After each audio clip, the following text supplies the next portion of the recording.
Viver de modo digno do Senhor, agradando, frutificando e crescendo no seu conhecimento.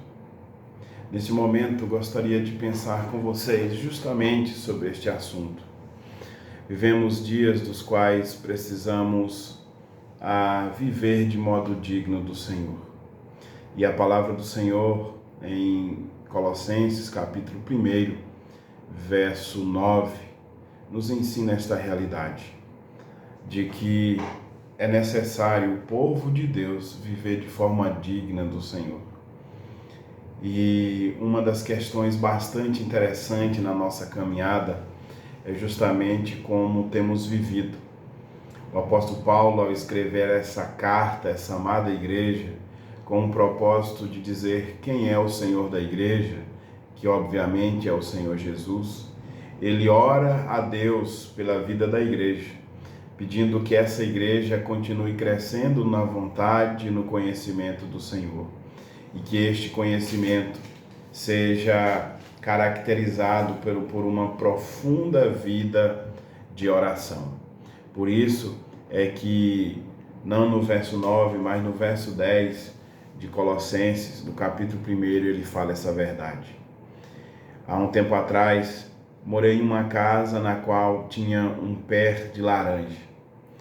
E aquele pé de laranja, ele, para ilustrar essa vida no Senhor, me ensinou algumas verdades.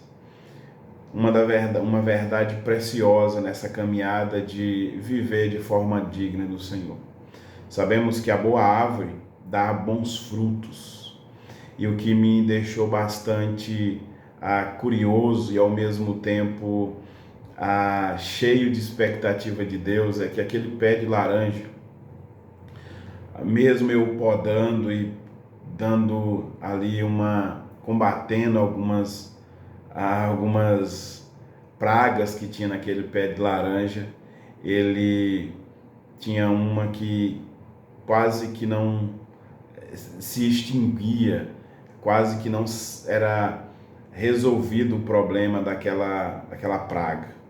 E aquele pé de laranja, mesmo com aquela praga, ele continuava dando frutos. E os frutos eram deliciosos, todo ano ele dava frutos no seu tempo apropriado. E o que eu aprendi com aquele pé de laranja foi que é necessário continuar dando frutos, mesmo quando passamos por catástrofes, mesmo quando passamos por enfermidades, mesmo quando passamos por uma pandemia, é necessário continuar dando frutos. Mas a pergunta é: como que o cristão deve continuar dando frutos, mesmo passando por momentos difíceis? Bem, Paulo, ao orar à igreja, em Colossenses capítulo 1, versículo 10, em um contexto de oração, Paulo diz de como devemos viver de forma digna no Senhor. Eu queria que você pensasse se a sua vida, o seu trabalho, a sua família tem vivido de forma digna no Senhor. Porque assim como aquele pé de laranja dava frutos em meio às suas pragas, nós cristãos, mesmo em meio aos dias difíceis, seja lá qual for o contexto que estejamos passando, o desafio do Senhor e o chamado do Senhor para as nossas vidas é continuar dando frutos. E Paulo então diz que a primeira verdade que o cristão deve ter em mente ao ser desafiado a viver de forma digna é que ele precisa agradar ao Senhor. Os frutos que dignificam e que nos distingue da maioria das pessoas, que nos separa da maioria das pessoas, é que nós vivemos para agradar a Deus. E agradar a Deus tem a ver com andar com integridade. Agradar a Deus tem a ver com andar independente do que seja na contramão do mundo, e não simplesmente andar junto da maioria ou conforme a maioria. Por isso é um grande desafio vivermos para agradar a Deus. Por isso, Paulo diz que viver de forma digna é viver para o inteiro agrado do Senhor. Viver de forma inteira para agradar a Deus significa que na nossa caminhada do desafio de agradar a Deus, nada pode nos impedir de ter na nossa mente um foco claro, que é que o nosso coração não deve ter misturas, nosso coração não deve ter ídolos que nos impeçam de sermos totalmente de Deus. Paulo escreve, por exemplo, à igreja aos Filipenses, a carta aos Filipenses, dizendo e ensinando sobre a importância da alegria. Mas uma das coisas que nos impede de ser alegres, felizes nesses últimos tempos, não é simplesmente o coronavírus, mas um coração íntegro. Porque muitas vezes coisas nos impedem de sermos inteiros do Senhor. Pense nisso. Mas uma última verdade que nos leva a viver uma forma digna é exatamente o exemplo do pé de laranja que eu falei. Viver frutificando. Como frutificar quando parece que somos plantados em um deserto, onde tudo é árido e parece não fazer sentido, mas o desafio do Senhor é continuar frutificando. E é por isso que, ao escrever o Evangelho de João, Jesus vai dizer que nós somos que o Pai é o agricultor, que Ele é a videira e nós somos os seus ramos. E todo ramo que não estiver nele e não der fruto, Ele o corta. E o interessante é que aquela palavra corta não é simplesmente lança ao inferno. Não é a ideia de condenação, porque se estamos em Cristo e somos de Cristo, não perdemos a salvação. A ideia é poda, a ideia é tratar para que produza frutos. E se estiver dando muito fruto, Ele ainda faz o mesmo, Ele poda, Ele cuida para que possamos dar mais frutos ainda. Como anda a nossa vida de frutificação? Como anda o nosso coração?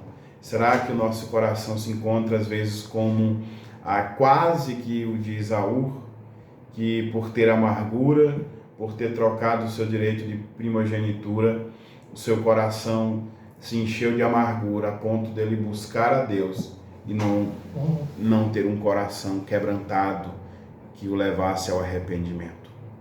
Pense que a vida de frutificar tem a ver de como anda o seu coração. Meu irmão, eu sei que os dias são difíceis, que a sua família tem problemas, que nós passamos por problemas, mas ainda assim é necessário dar frutos mesmo contra o que dita a natureza. Porque o nosso corpo às vezes está cansado de todo esse conflito existente no mundo, mas é necessário frutificar. Quem sabe um dos meios que você possa utilizar hoje para frutificar é começar orando pela sua vida, pelo seu coração, pela sua família, pelos seus familiares, pela sua igreja, pelos seus irmãos de caminhada cristã, pela sua família. Mas um último ponto que Paulo destaca como meio para agradarmos a Deus é também entendermos que é necessário crescer no pleno conhecimento de Deus. Veja, depois de Paulo dizer que é necessário frutificar em toda boa obra, em tudo na vida, é necessário viver crescendo no pleno conhecimento de Deus. Sabe quando é que você para de buscar a Deus? Sabe quando é que nós iremos parar de buscar o conhecimento acerca de Deus? Bem, na eternidade estaremos diante do próprio Deus, que é Jesus, o seu Filho, o meio pelo qual nós conheceremos a Deus. Mas nem mesmo a eternidade afora deixaremos de conhecer o nosso Deus. porque Ele é soberano, Ele é majestoso, e embora estejamos com um corpo glorificado na eternidade, ainda assim estaremos perante o Deus que nos criou, e dele seremos adoradores, seus filhos eternamente. Mas se até na eternidade nós conheceremos Deus ainda mais aqui que somos finitos, limitados e pequeninos, que possamos buscar conhecer a Deus já e sem cessar. Que Deus te abençoe, te dê uma excelente semana, e lembre-se, é necessário constantemente não nos esquecermos de viver para agradar a Deus, e viver frutificando, e viver também buscando o conhecimento dele. Deus te abençoe, nos dê uma semana abençoada, em nome de Jesus. Amém.